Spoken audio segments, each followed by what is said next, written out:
दावराव नाङा जोंनि सावराय मेला बारा गोबाव जानाय नंलिया अन्नानै बयबो जिरायगोन माखासे गुबुन हारिनि आफादनि दैदेनगिरिफोरबो दंबावो बिथांमोननिखौबो जोंहा खोनासंनांगौ दायो गुबुन गुबुन हारिनि आफादफ्रा गोबां रोखोमनि बायदिसिना बाथ्रा बुंगासिनो दङ बे बेलायाव जोंनि सोमावसारग्रा आफादजों जाय गुबुन हारिनि आफादफोर दङ बिथांमोननि बुंनाया गोनांथि दङ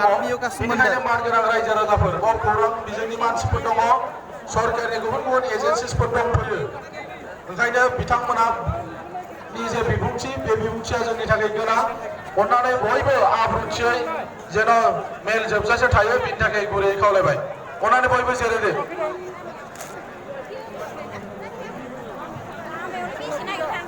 दिनै बर'मा हायार सेकेन्डारिनि गेलेग्रा फोथाराव आलादा रायजो बर'लेण्डनि दाबि दैखांनानै खुंनाय बे मेलाव नुजाथिफैनाय दुलाराय बर' फरायसा आफादनि मानागिरि आफादगिरिजों लोगोसे बे आफादनि बिबानगिरि नोंथांमोन दिनैनि बे मेलाव नुजाथिफैनाय बेसेबां गोजान हादोर विदर्भनिफ्राय नुजाथिफैनाय NFNSनि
विदर्भ राज्य आघाड़ी के नेता एडवोकेट सनियाल जी जो विदर्भ से आए हैं हमारे ये सेपरेट स्टेट का मूवमेंट को नेशनल लेवल पे और ज्यादा आगे ले जाने के लिए हमारे आज साथ दिए हैं तो मैं पहले सर को धन्यवाद देता हूं। आपका जो प्रेजेंस है ये हमारे जो आज के आंदोलन है इसको और भी ज्यादा एक महत्व दिया है तो इसलिए मैं पहले आपको धन्यवाद देता हूं। लोगोसे লগতে ইয়াত উপস্থিত আমাৰ সাংবাদিক বন্ধুসকল बाहागो लानो हानाय दुलाराय बर' फरायसा आफादनि लेङाइ आफादगिरि बुंथिगिरिजों लोगोसे मिरुनि दैदेनगिरि लोगोफोर बाथौ गौथुमनि दैदेनगिरि बिथांमोन लोगोसे बर' थुनलाइ आफादनि बाहागो लाफैनो हानाय मानगोनां दैदेनगिरि बिथांमोन बर'नि गुबुन गुबुन आफादनिफ्राय बाहागो लाफैनाय मानगोनां दैदेनगिरि नोंथांमोन लोगोसे दिनैनि बे सुबुं गौमायाव बाहागो लाफैनाय गुबैयै बाक्सा उदालगुरि चिरां आरो गुबुन गुबुन जिल्लानि मावथि लोगोफोर आरो सिबिनां आइ आफा रायजो राजा नोंथांमोन दा गिबियावनो आङो फिन खेबसेबाव नोंथांमोन बयनोबो गोसो गोरबोनिफ्राय खुलुमनाय सिबिनायजों लोगोसे बिग्रायारि गाहाम हामलायनायखौ बावहरबाय आरो लोगोसे बे समाव बर'फोरनि गोलाव समनि सोमावसारनायाव मुंख्लं जालांनाय रोजा रोजा बर' मोनसे सुबुं गौमाया सनितपुराव आरो थामथि सुबुं गौमाया बरमा एबा उदालगुरियाव जागोन होननानै जोङो थांखि लानानै दोनदोंमोन आरो बे हिसाबै दिनै जोङो बे सुबुं गौमाखौ मोजां फोथार मोनाखैब्लाबो बे थेलेबलेबब्लाबो बे बरमा हायार सेकेन्डारिनि फोथारावनो लानाय जाबाय। दा गिबियावनो आङो साबायखर बावदों गोसो गोरबोनिफ्राय नोंथांमोना बयबो बाहागो लानानै दिनैनि सुबुं गौमाखौ जाफुंसार महर होबाय। दा बिग्रायारि रायजोफोर साथामसो बिबुंथिगिरिया मोजां मोजां खोथाखौ बुंलांबाय। नेशनेल लेभेलनि खोथा, विदर्भ आन्दोलननि खोथाखौ सानियाल बिथाङा बुंलांबाय, नोंथांमोना मिथिबाय। दा गुबैयै जोंहा माखासे खोथा सावरायनांगौ दङ। नोंथांमोन आरो जों बे सोमावसारनाया जोंनि बिनि जाफुंसार बिनि खनायारि सावरायनाया जासिगोन दिल्लीयाव होननानै। जानो हागौ गभर्नमेन्टआ सानदोंमोन जे बिथांमोननो बेबायदि खौरांखौ होयोब्ला बिथांमोना दिल्लीयाव आरो सोमावसारनायनि हाबाफारिखौ लानाय नंला बेबायदि साननानै हयथ' जोंनो खौरांखौ मिथिहोदोंमोन। नाथाय बिथांमोना खौरां होनायनि उनावबो जोङो दिल्लीयाव धरना होबाय आरो बे धरनाया इन्डियानि गोबां निउज पेपारफ्राव धरना जानाय समावल' नङा, धरनानि मास मोनसे उनसिम गुबुन गुबुन निउज पेपारफ्राव बियो सेबखांजादों। आरो बिनि उनाव भारत सरकारा मोनसे रेसपन्स होनो गोनां जादों, जायनि थाखाय थांनाय 19 अक्ट'नि जि सावरायनाय बे सावरायनायाव भारत सरकारनि नखर बिफाननि मन्त्रि राजनाथ सिंहआ बिथाङा जोबोद उसुखुथु जादों। बे 3 खनायारि सावरायनायाव जोङो बिथांखौ नुदों जे बिथांनि मोखांखौ नायनानै एसे अन्थाव बाथाव नुदों जोङो सावरायनो थांग्राफ्रा। मानोना जोङो ओइखालि जोबोद सिस्टेमेटिकेलि सिगांनि समावबो आरो ओइखालिबो जोंनि दैदेनगिरिफ्रा जोंहा 2 एक्स एमपि दङ, पिपुल जयेन्ट एक्सन कमिटिनि दैदेनगिरि दङ, एमसिएलए दङ। बे गासैबो जोंनि दैदेनगिरिफ्रा जेला सुस्थ' मेलेमजों सान्थियै जेला मोजाङै सेबो अब्ला भारतनि अफिसारफोर, आसामनि अफिसारफोर आरो नखर मन्त्रिया गावनो राजनाथ सिंहआनो एसे आख' फाख'आव गोग्लैदों, मोखां सोम सोम जादों। ओइखालि बिनि साननैसो सिगाङाव बिथांमोना मोनसे फान्दायबाय, नाङा फाङानो इउटिसि होननाय मोनसे खोथा बरननानै होबाय। नोंथांमोना नुदों 16 तारिख जोङो 14 नभेम्बर खुंदों दिल्लीयाव, बिनि सानसे सिगाङावनो बिथांमोना गुनुक गानाखै बरनदों आरो 14 नभेम्बर खालि बे खोथाया गासैबो खौरां बिलाइफ्राव बायदिसिना निउज पेपारफ्राव बियो ओंखारदों टिभि चेनेलाव। आरो जों जेला 14 नभेम्बर खुंबाय थायो दिल्लीयाव आसामनि खौरांगिरिफ्रा जोंखौ सोंहरदों जे इउटिसिनि खोथा मा मिथिगौ मा मिथिगौ, जों रावबो मिथिया, जोंनि दैदेनगिरिफ्राबो मिथिया, जोंबो मिथिया। आफादनिबो एनडिपि प्रग्रेसिभनिबो दैदेनगिरि दङ, जोङो बिथांमोनजोंबो रायलायदों, जोङो जेबो मिथिया। नाथाय बेखौ बिथांमोना बरननानै होदों आरो बेखौ बरननानै बिथांमोना सानदोंमोन जोंनि सोमावसारनायखौ थेर बेथेर खालामगोन, इम्पर्टेन्ट गैया खालामगोन, जोंनि सावरायनायखौ गुरुत्व गैयै खालामगोन, बेबायदि होननानै बिथांमोना हयथ' सानदोंमोन। आरो बिनि थाखायनो बिथांमोना मा खालामबाय, 37 घन्टा ना 48 घन्टा बन्द होबाय। बन्द होनानै बिथांमोना हुलुस तुलुस खालामबाय आसामाव जे जेरैखि जाया बे सावरायनाया जानो मोना, इउटिसि होनो मोना, बड'लेण्ड होनो मोना, बायदिसिना स्ल'गान होनानै बिथांमोना सोमावसारबाय, आन्दोलन खालामबाय, बन्द होबाय। नाथाय बिनि गेजेरजोंनो दिल्लीया जेरैबायदि सानदों एरैबायदिनो रोखा बिथांमोना बुंदों सावरायनाया जागोन आरो जागोन। जोंबो थाबाय, सावरायनायाव बाहागो लाबाय। आसामनि सासे अफिसारा रायलायफुबाय थानाय समावनो बिथाङा रायखांदों जे दिनै बर'फ्रा बड'लेण्ड बिदों नंगौ, नाथाय बड'लेण्डखौ बोरै होनो,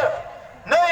बड'लेण्ड होयिसावनो माबा मोनसे इउटिसि खोथा बरननायावनो दिनै बिथांमोना हुलुस तुलुस खालामदों, बन्द होदों, दावराव दावसि जादों।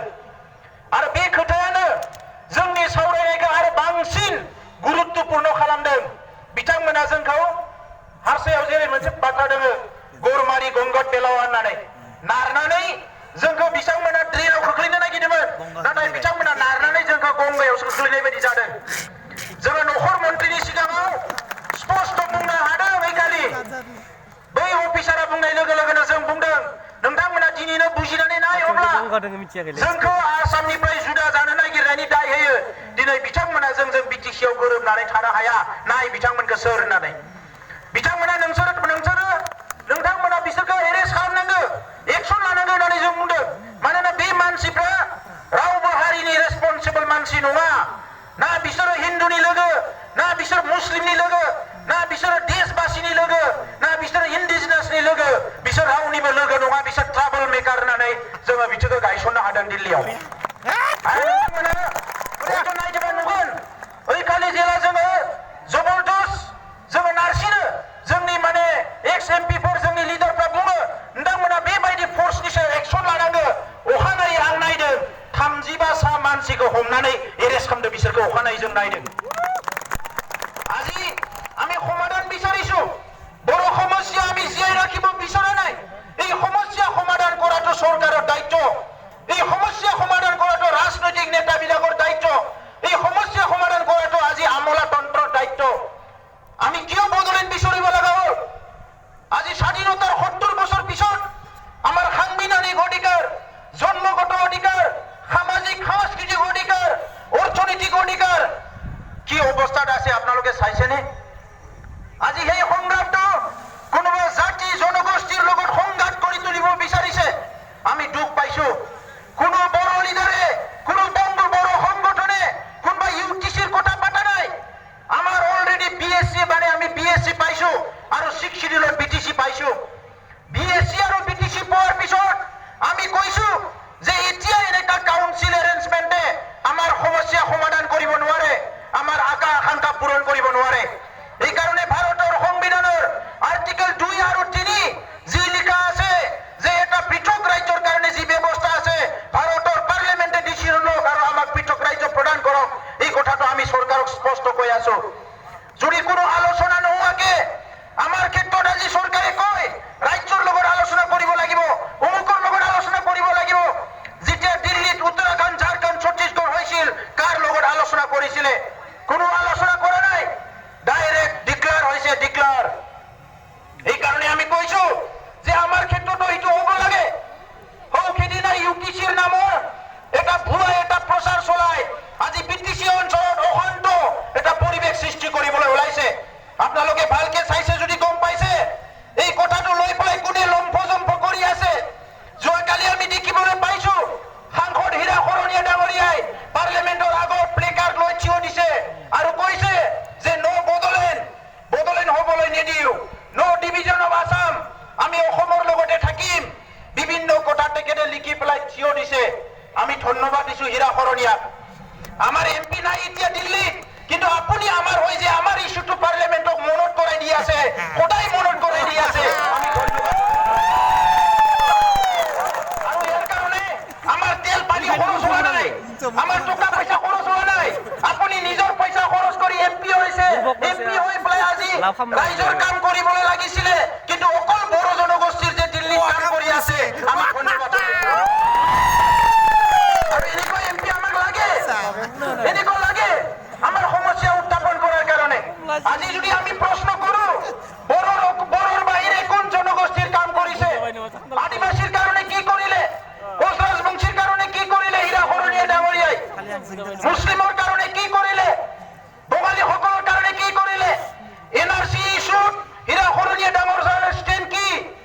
আজি সিটিজেনশ্বিপ এমেণ্ডমেণ্ট বিলত হীৰা শৰণীয়া ডাঙৰীয়াৰ ষ্টেণ্ড কি এজন এমপি হিচাপে এজন পাৰ্লিমেণ্টাৰী হিচাপে আপুনি কওক এই 5 বছৰ হ'বলৈ গৈ আছে কেইখন কলেজ আনিলে কেইখন IIT আনিলে কেইখন ৰেলৰ অভাৰব্ৰিজ দিব পাৰিলে আপুনি কেইখন মেডিকেল কলেজ সৃষ্টি কৰিলে কি অনুষ্ঠান প্ৰতিষ্ঠান দিল্লীৰ পৰা লৈ আহিব পাৰিলে কোনটো জাতিৰ কাৰণে আপুনি কওক কিন্তু আমি ভাল পাইছো আপুনি আমাৰ কথাটো যে দিল্লীত কৈ আছে আমি আপোনাক এপ্লিকেশন দিব লগা হোৱা নাই ঠিক কি হীৰা শৰণীয়া ডাঙৰীয়া আৰু বাকি কেইদিনত আপুনি যদি বিচাৰে আমি সহায় কৰিম এই বাকি কেইদিন সাংসদ হৈ থকাত সদায় এই বদলনি ইস্যুটো আপুনি উত্থাপন কৰক যাতে মিডিয়াত সদায় থাকে আমি সেইটোকে বিচাৰিছো কেতিয়াবা মিডিয়াত আমাৰ কথাটো ছপাব নিবিচাৰে আমাক মানুহ লাগে আমাৰতো এমপি নাই নহয় নিজৰ গতিকে আপোনাৰ নিচিনা এমপিয়ে যেতিয়া আমাৰ ইস্যুটো উত্থাপন কৰি থাকিব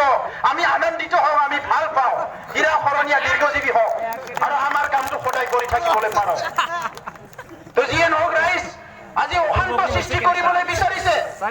সিদিনা গভৰ্ণৰ তাত গৈছে অমুকৰ তাত গৈছে তমুকৰ তাত গৈছে ইয়াত এটা মিৰু বিভাজন কৰি ৰাজনীতি কৰিবলৈ ওলাইছে ৰাজনীতি কৰক আমাৰ অসুবিধা নাই আজি এটা সময়ত আপুনি ভাৰতৰ সংবিধান মানি নলওঁ বুলি আলফালে ওলাই গৈছিলে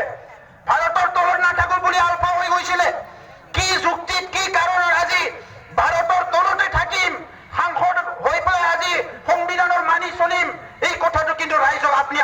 নজনালে আপুনি এইটো এতিয়াও ৰাইজে বিচাৰি আছে কিন্তু কি কাৰণত আলফা হৈছিল আৰু কি কাৰণত আলফাৰ পৰা আহি পেলাই আজি আপুনি সাংসদ হ'ল এই কথাটো ৰাইজে বিচাৰি আছে এই আপুনি সাংসদ হোৱা আৰু আলফা হোৱাৰ মাজত ভাৰত চৰকাৰত বহুত কিবা সলনি হৈছে নেকি অসমীয়া মানুহ ভাৰত চৰকাৰে বহুত মৰম কৰিছে নেকি কিবা কিবি বহুত দিছে নেকি আজি তেলৰ অফিচ আহিল নেকি চাহপাতৰ অফিচ ইয়াত আহিল নেকি ইয়াত থলুৱাই 100% নিযুক্তি পালে নেকি কি পালে আপুনি কিন্তু উত্তৰ দিয়ক অসমৰ কাৰণে কি কৰিছে অসমৰ ইনফিল্ট্ৰেশ্যনটো কি হৈ আছে বিদেশী প্ৰব্ৰজনৰ সমস্যা কি হ'ল এইবিলাকৰ আপোনাৰ কি কথা এইটো আপুনি স্পষ্ট কৰক অকল এই বিটিচিৰ চাৰিসীমাত থাকি বড়োসকলৰ শান্তিৰ ঘৰত জুই জ্বলাই থকাটো যদি আপোনাৰ উদ্দেশ্য হয় আমিও ভাবিবলৈ বাধ্য হ'ম কিয়নো কোনোবা এজন হীৰা খৰণীয়া আমাৰ কাৰণে চিন্তাৰ বিষয় নহয় বড়োসকলৰ দীৰ্ঘদিনীয়া সংগ্ৰামত 5,000তকৈ অধিক শ্বহীদ হ'ল এই 5,000 শ্বহীদ হ'ল চৰকাৰী পক্ষৰ লগত আজি চৰকাৰী বাহিনীৰ লগত যুদ্ধ কৰি বড়োসকলে আহিল কোনোদিন হেও মানা নাই এই ভূমিত আমাৰ অধিকাৰ আছে ইয়াত আমাৰ ভাষা সংস্কৃতিৰ আমাৰ নিজৰ যি মানে ৰক্ষণাবেক্ষণা এই ভূমিত আমি সুনিশ্চিত কৰিব লাগিব আপোনাৰ থাকিব পাৰে বেলেগত যাই থাকিব পাৰে আপোনাৰ হয়তো তেনেকুৱা জায়গা আছে চাগে আজিতো এমপি হল আৰু ক'বই নালাগে কিন্তু আমাৰ কোনো ঠাই নাই এইটো আমাৰ পিতৃপুৰুষৰ সম্পত্তি এইটো আমাৰ মাটি হয় আৰু ইয়াত যিকোনো বিনিময়ত আমি আমাৰ সংগ্ৰাম আমাৰ অধিকাৰ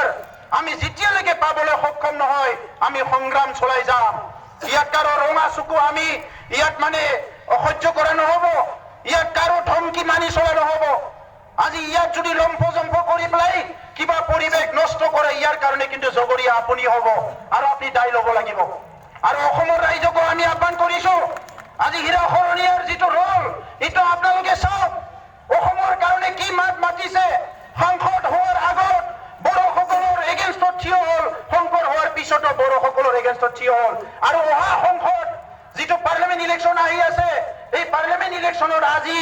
বড়ো অনাবড়ো বিভিন্ন জাতিৰ মাজত মিৰু বিভাজন কৰাই পেলাই সংঘাত কৰাই পেলাই এটা পৰিৱেশ সৃষ্টি কৰি আজি এমপি হ'বলৈ তেখেতে এটা ৰচনা কৰিছে এই ৰচনা কৰা যিটো তেখেতৰ পথ এইটো আপোনালোকে বুজি চাওক ইয়াত অকল বড়োসকলক জগৰীয়া কৰিলে নহ'ব বড়োসকলে কোনো জাতি জনগোষ্ঠীক নিজৰ শত্ৰু বুলি ভাবা নাই কাকো অসন্মান কৰা কাকবা ধ্বংস কৰাটো আমাৰ লক্ষ্য নহয় আমি সকলো একেলগে বসবাস কৰিম আজি বড়ো এই অঞ্চলৰ সংঘাত হৈছে হয় কিন্তু এই সংঘাতৰ ষড়যন্ত্ৰকাৰীবিলাক কোন আজি কোনোবা CBI NIA কিবা কিবি আজি কাম কৰি আছে তেখেতসকলৰ আজি এই CBI বিলাকৰ ৰিপৰ্ট বিলাকত ওলাব তেতিয়া ৰাইজে ক'ব তো ৰাইজ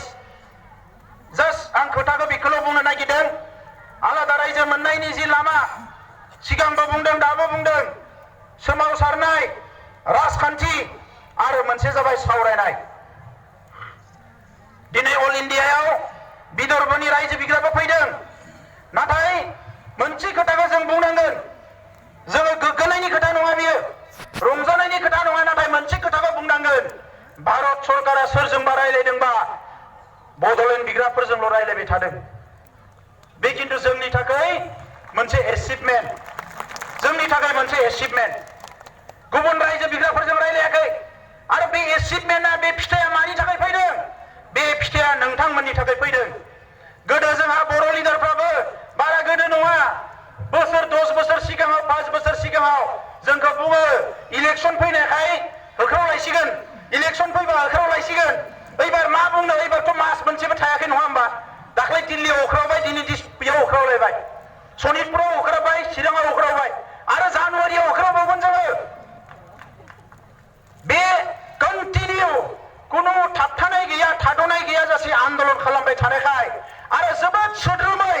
आब्रुथिनि गेजेरजों शान्तिनि गेजेरजों गावनि खोथाखौ बुंबाय थानायखाय दिनै खौरांगिरि टिभि मिडियानिफ्राय लानानै लिडारफ्राबो भारतबर्षनि रायलायनो गोनां जादों आं दाख्लै खोनानानै सासे अफिसारा आंनो बुंहरदों NDB जोंबो रायलायबाय थायो जेला टक जायो मा जायो बेबायदिनो बेवहाय आरो गोबां फिसा फिसा हाथियार लाग्रा आफादफोर दंबावो गोसोमफोरनिबो दङ मोननै मोनथाम सोरनिबा दङ दा बेवहाय रायलायनायाव बिथांमोननि बेले बेजेखौ नुनानै दाख्लै आसामनि सासे टपिक जानि गिदिरा माने बिसोरखौ दम होदों जाहैदों नै बर'फोरनियाव सोलोंनायथां नोंसोरो आन्दलन खालामदो होननानै रायलायनोनो रोङा नोंसोरो मालायखौ बखिनोल' फैयो नोंसोरनो मा नांगौ बुङा मा होननानै दाद्रि होदों जाहैदों थांनानै बर'फोरनि सायाव कमप्लेन खालामहैदों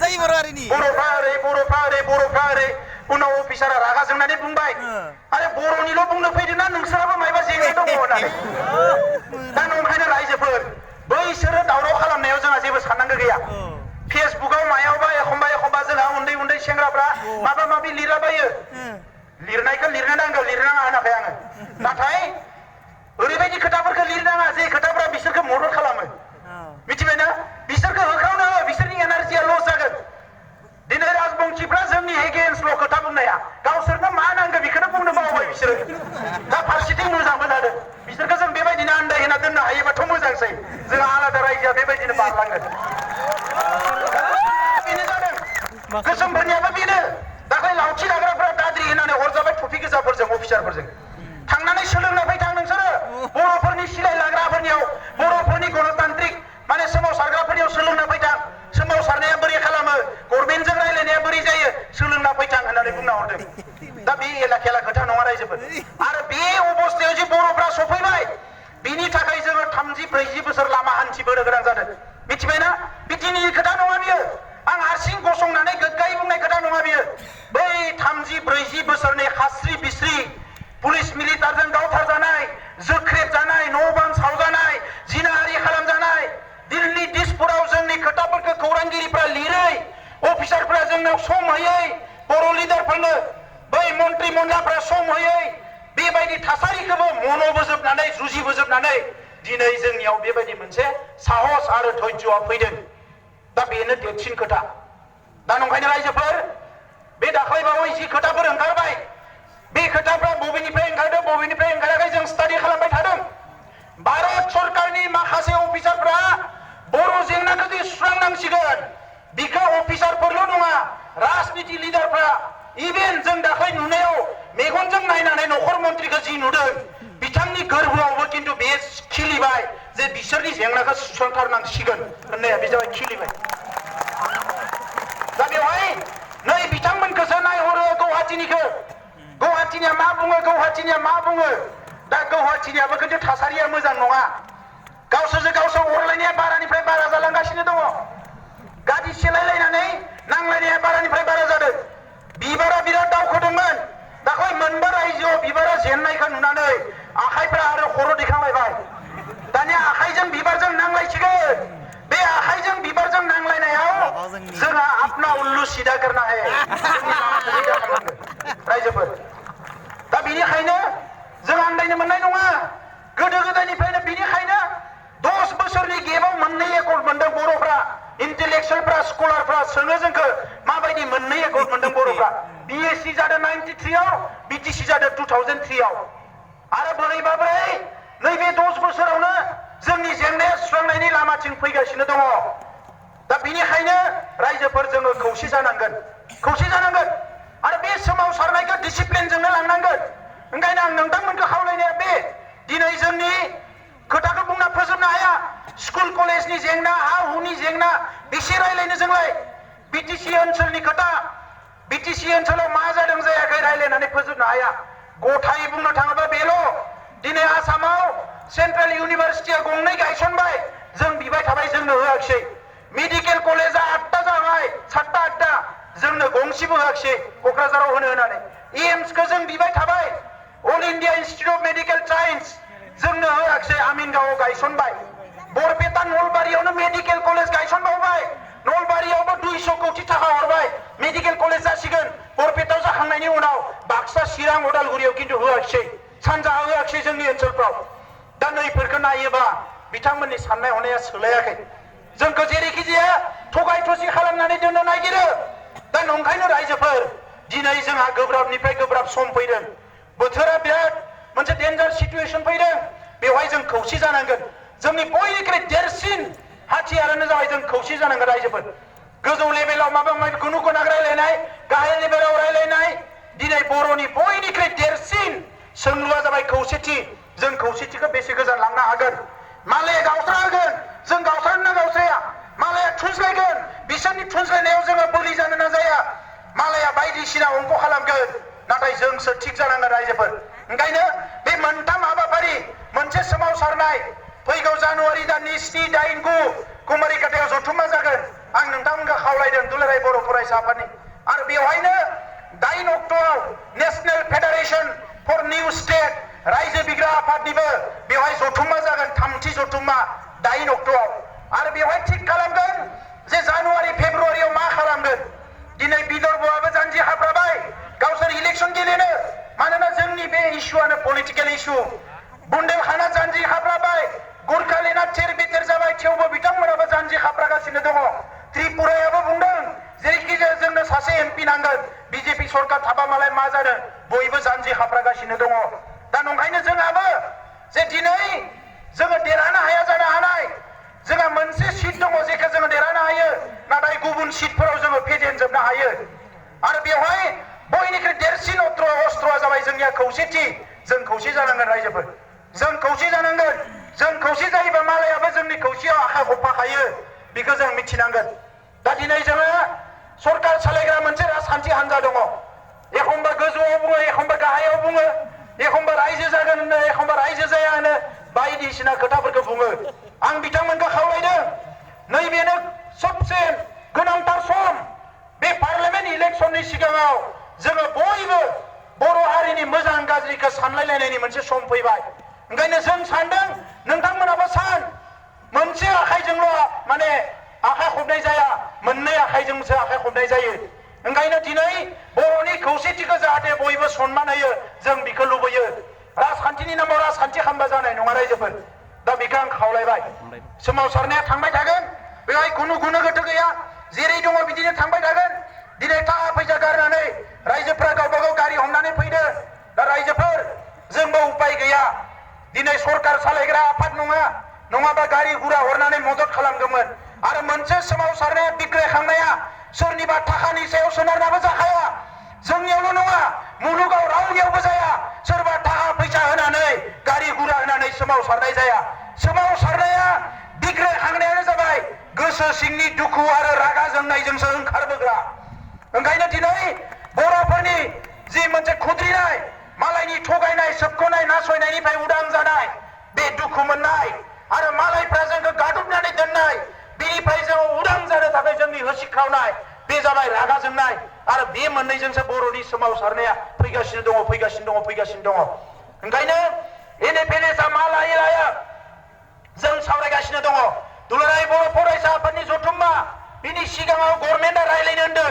डिसेम्बरनि गेजेराव रायलायनो होनदोंमोन रायलायोना रायलाया जों नायगोन ओंखायनो एबार जोङो रायलायदोंबाबो रायलायाखैबाबो जोंनि आन्दोलनखौ दोनथ'वाखै रायलायदोंबाबो खालामबाय थाखादों जोङो जाहाथे सरकारा साननो बाध्य जायो दिनै बेवहाय गोबां सुलुं फैगोन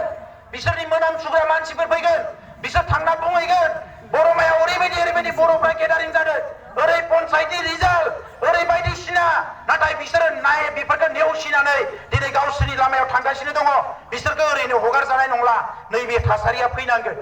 आरो जोंहा सुबुं अनजिमाया खमखाय गुबुननिख्रुइ जोंनि थासारिया बारा मोजां नङाखाय ओरैबायदि मोनसे थासारि दोननांगौ अल इन्डियायाव जाहाथे रायजो होनो होनना बुंनाय लोगो लोगो 1 नाम्बाराव जोंनिया फैयो बेबायदि थासारिखौ दोनबाय थानांगोन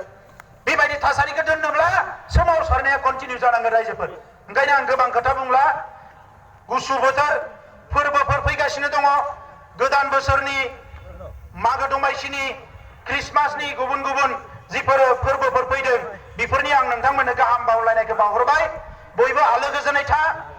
लोंनाय जानायफोरखौ खमायनांगोन जौ लोंनानै गोजां बोथोराव मटर साइकेलजों सेंग्राफ्रा थैसोयो बेफोरखौ एसे नोजोर हो आनजाद फैगासिनो दङ मेट्रिक आनजाद दायो बायदिसिना मेला बायदिसिना दामलु दामला खालामनानै आनजादा गाज्रि जागोन ओंखायनो थासारिफोरखौ मोजाङै लाखिनांगोन जोंनि थासारिखौ जोंसो थिग खालामनांगोन ओंखायनो लेखा फरायनायावबो गोसो होनांगोन थासारिखौ मोजाङै लाखिनांगोन आरो रायजोनि सोमावसारनाया नैबे राजनिति लिडारफ्रा खिन्थु इलेक्शन फैबाल' गोजाङो दा नंखायनो बिथांमोना जि समाव गोजाङो बै समावनो जोङो कम्बलखौ बिसोरनो देखायहरनांगोन जोंनियाव कम्बल दङ जोमनोबा फै नाथाय जोमनो लुबैदोंबा खिन्थु जोंनि खामानिखौ मावनो होनांगोन नङा होमबा बिथांमोना नायगिरगोन सोरनियाव कम्बल दङ गैया गोजांनो नांगोन नालाय दायो ब्लेंकेट नागिरगोन जोमनो सोरनियाव मा दङ दा बैखौ जायनियाव नुहुरो बिनि खाथियाव फैयो ओंखायनो जोङो बेखौ बिसोरनो दिन्थिहरगोन जोंनियाव मोजां मोजां कम्बल दङ बर' आइजोफ्रा दाना होनाय नाथाय जोमनो होनाय नङा आलादा रायजोखौ होनांगोन जोंनो दा नैबे दा बेनिखायनो नैबे मास मोननैया जोंनि थाखाय जोबोद गोनां आं गोबां खोथा बुंला रायजोफोर जोंहा दैदेनगिरिफोर दंबावो बिथांमोना बुंगोन মই বিশেষ কথা কব বিচৰা নাই আজি আমাৰ বিভিন্ন জাতি জনগোষ্ঠীৰ নেতৃবৃন্দ আছে মই ধন্যবাদ জনাইছো আৰু ইতিমধ্যে আপোনালোকে এই কথাবিলাক জানে কাৰণে আজি আমাৰ সংগ্ৰামত আহিছে যে বড়োসকলৰ অন্তৰ আত্মাত কোনো জাতি জনগোষ্ঠীৰ প্ৰতি ঘৃণা অহংকাৰ বেয়া ভাৱ নাই আমি সকলোকে লৈ পেলাই একেলগে শান্তি সম্প্ৰীতিৰে আগবাঢ়ি যাব বিচাৰিছো কিন্তু কিছুমান পটভ্ৰষ্ট হোৱা ইন্ডিভিজুৱেল মানুহবিলাকে আজি বড়োসকলৰ এগেইনষ্টত উঠি পৰি লাগিছে মই স্পষ্ট কৰি দিব বিচাৰিছো আপোনালোকে এতিয়াও সময় আছে আপোনালোকক কি লাগে নিজৰ অন্তৰ আত্মাক খুদি চাওক বড়োসকলৰ লগত যুদ্ধ কৰি একো লাভ নাই আপোনালোকে মাৰিলে কাটিলে বেয়া পালে ভাল পালে মৰম কৰিলে পূজা কৰিলে আমাৰ একো লাভ নহয় লজ নহয় সেইকাৰণে আমি কি কৰিছো আমাৰ পৰা আপোনালোকক যি দিবলৈ পাৰো আমি দিবলৈ সাজু আছো যিখিনি সন্মান যিখিনি মৰম যিখিনি স্নেহ আপোনালোকক দিব পাৰো এইখিনি আমি দিবলৈ সাজু আছো ইয়াতকে আৰু বেছি বিচাৰি লাভ নাই কিয়নো আমিও এই অসমৰ এই ভূমিত স্বাধীনতাৰ 70 বছৰত প্ৰবঞ্চনাৰ বলি হৈছো আজি পেট্ৰনাইজেশ্যন আমি পোৱা নাই সেইকাৰণে সংগ্ৰাম কৰি আছে কিন্তু কিছুমান ইন্ডিভিজুৱেল মানুহে ইয়াৰ দল সংগঠন খুলি পেলাই যেনেকৈ নিজৰ উদ্দেশ্যৰ কথা পাহৰি পেলাই অইনৰ অধিকাৰৰ ওপৰত মাত মাতি আছে এইটো আমাৰ ঘৰখন কিন্তু শান্তিত নাৰাখিব আমাৰ ঘৰখন সদায় অশান্তি কৰি ৰাখিব গতিকে আপুনি যদি ভাবিছে এইখন আপোনাৰো ঘৰ মোৰো ঘৰ নিজৰ ঘৰত জুই লগোৱাৰ কাম নকৰিব নিজৰ ঘৰত শান্তি ৰাখক শান্তি ৰাখি পেলাই আপুনি কি বিচাৰিছে বিচাৰক আৰু আমি বড়োসকলে সেইটোতে আমি ফোকাছ কৰিছো আমি কাকো অশান্তি কৰিব বিচৰা নাই আৰু খেগৰ ভাৰত চৰকাৰ অসম চৰকাৰক সকিয়াই দিছো অতি শীঘ্ৰে বড়ো সমস্যা সমাধানৰ কাৰণে পলিটিক্যাল পলিসি ডিসিশন লওক অন্যথা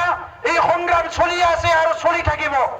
আমাক বড়োলেণ্ড লাগি মাত্ৰ নহয় বড়োলেণ্ড আমাক লাগিবই লাগিব ইয়াত কোনো কম্প্রোমাইজ নাই